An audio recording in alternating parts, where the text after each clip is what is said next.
Hey, it's Dr. James here with some bonus content for Stop Smoking Today.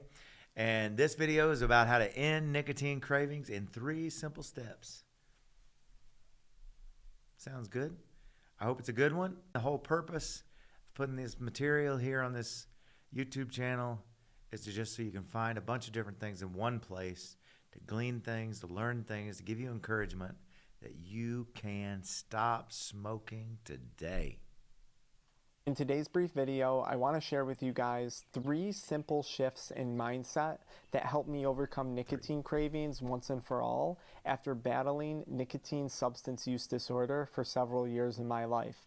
And at the end of today's video, I'm going to share with you guys a simple evening routine that can help to mitigate those evening nicotine cravings. I know for me, I always craved nicotine the most after like a long day's work when I was exhausted coming home as like a reward, and I have a routine that can help you overcome that. Now, if you wind up enjoying the content in today's video, I put all of it into a free 7-step guide to quitting nicotine. You can download that PDF document with the link in the video description or the pinned comment. It's completely free, or you can learn more about our paid addiction mindset recovery coaching programs. In order to escape the cycle of nicotine cravings, I think it helps to understand what a nicotine craving actually is. Every time you consume nicotine, your brain releases something called dopamine. Dopamine is the neurotransmitter that's responsible for motivation. It kind of makes us feel good, but even more so, it drives us to repeat a behavior over and over and over again. When we eat food, we release dopamine. When we mate or have intercourse, we release dopamine. Wow. Dopamine is that neurotransmitter that's really been responsible for putting humans on the top of the food chain. Now, the problem with nicotine is it hijacks those dopamine pathways. So every time you consume nicotine, you produce about 200%, I think it is, more dopamine than your baseline activity. And your brain says, okay, here's dopamine. I have to repeat that behavior over and over and over again. It becomes a life and death situation to your brain. That's why cravings are so intense. When your brain recognizes that those nicotine levels are depleting after about 30 to 60 minutes after your last use, your brain says, wait a minute, I'm losing dopamine, I'm losing nicotine, and it sends you into this state of fight or flight response because it views that nicotine just as important as it would food or water. I know in many cases for me, actually, I'd be tight on time sometimes at work during lunch, and I would actually forego lunch or forego drinking water just to consume nicotine because my brain craved it so severely. And I know there's a lot of people watching this video that can probably relate to that. So that's what a craving is. Now, it helps to understand that. Mindset shift number 1 when it comes to overcoming cravings would be identifying what it is you actually crave. And I think you can start with the basic acronym HALT, H-A-L-T. H stands for hunger. If you're hungry, try eating something. I recommend eating fruit. Fruit will spike your blood sugar levels, and a lot of times people will get cravings because nicotine, when you consume it, it spikes your adrenaline and your norepinephrine, which spikes your blood sugar. And a lot of times when you quit, you might be suffering from decreasing blood sugar levels, which can create brain fog and cravings. So eating fruit, addressing hunger is always a really easy, simple place to start. Or eating foods that are fatty. I like goat milk kefir. That's one of my favorites. Or cheese. H-A. A stands for anger. Are you angry? Are you frustrated? Are you agitated? If this is the case, this is a perfect opportunity to look into some deep breathing practices or meditation practices. I recommend looking up the physiological sigh, or my personal favorite, which is called box breathing technique or square breathing technique or 4-square breathing technique. Both of those are great breathing techniques to help take your body out of that fight or flight response and bring it back down to that parasympathetic rest and digest place that we want to be in when it comes to cravings. That's how you address anger. L stands for loneliness. Are you lonely? Are you bored? Do you need interaction? Do you need entertainment? This is a great time to call someone. This is where you could call a friend, call a family member, or reach out to a support community. If you don't have access to those things, we do have the Addiction Mindset Mental Health Community. It's $4.97 a month to join. You can find a link for that in the pinned comment or the video description. We'd be happy to talk with you and help you there.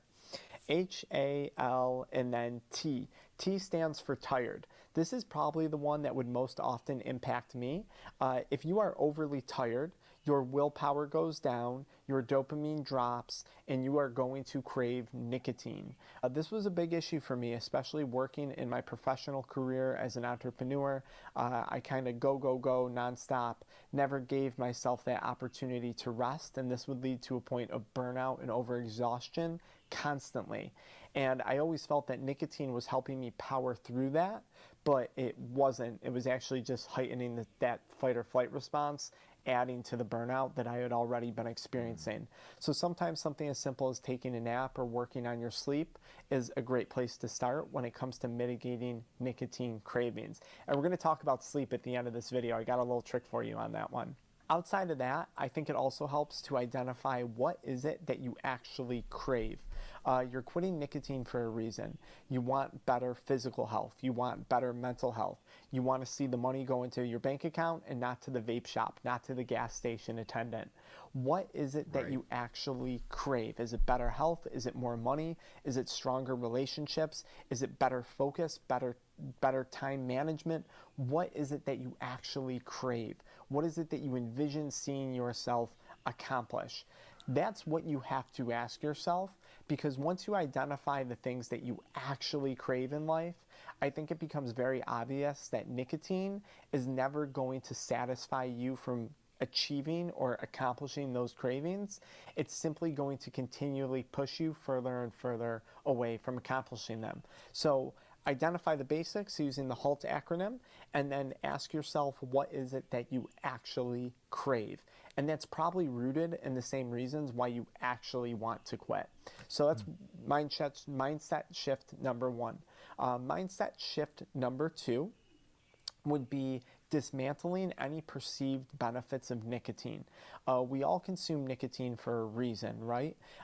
Whether we think it helps to decrease stress, or we think it helps with our focus, or it helps aid in the depression, or it helps to cure the boredom or make us more social. We all consume nicotine for a reason. And as long as you have some list of perceived benefits when it comes to use of nicotine, you're going to continue to consume that substance despite negative consequences. Also, if you continue to feel that there is benefit to your consumption of nicotine, and you do eventually quit, and you do muster a few days, months, or years of quitting together, you're going to be white knuckling it the whole time. Because if you think there's a benefit to nicotine, and then you force yourself to stop using it, you're now quitting from a place of deprivation and willpower.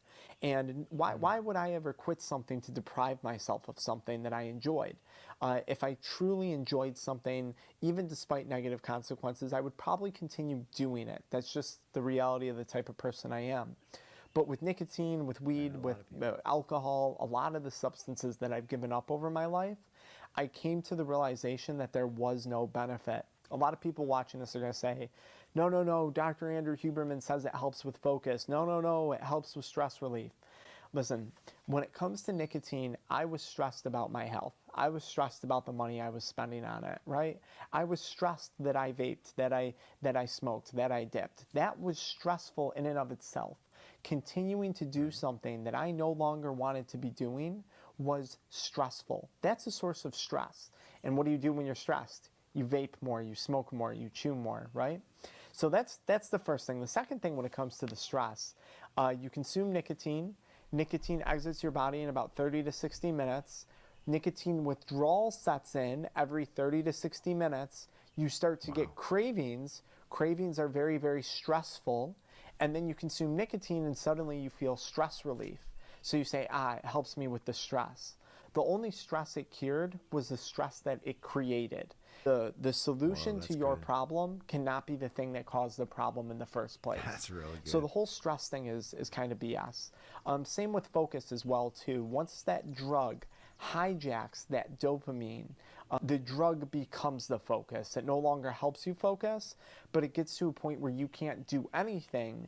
You can't check your emails, you can't work, you can't have fun, you can't cry, you can't laugh, you can't do anything until you consume nicotine.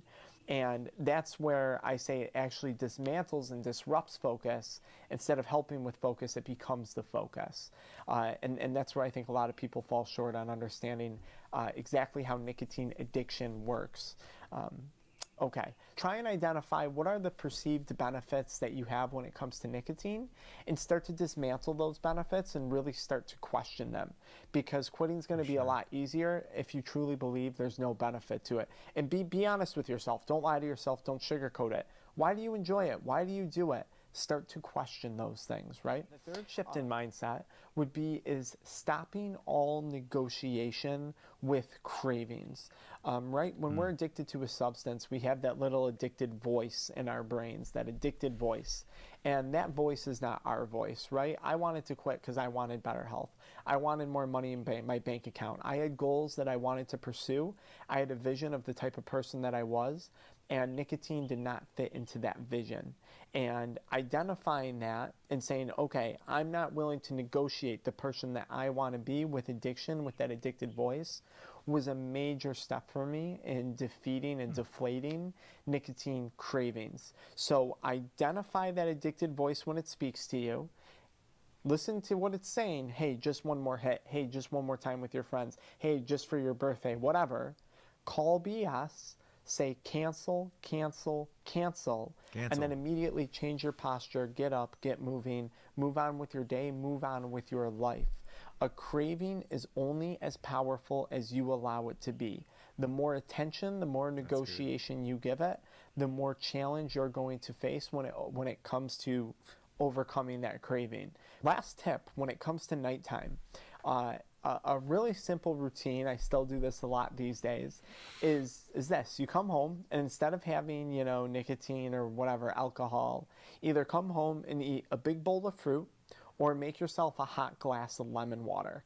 I find walking around and drinking hot lemon water in the evening to be extremely relaxing. Now, after you do that, we got to close your mouth. We don't want you sticking anything else in your mouth today, especially when it comes to vapes or cigarettes or other tobacco products.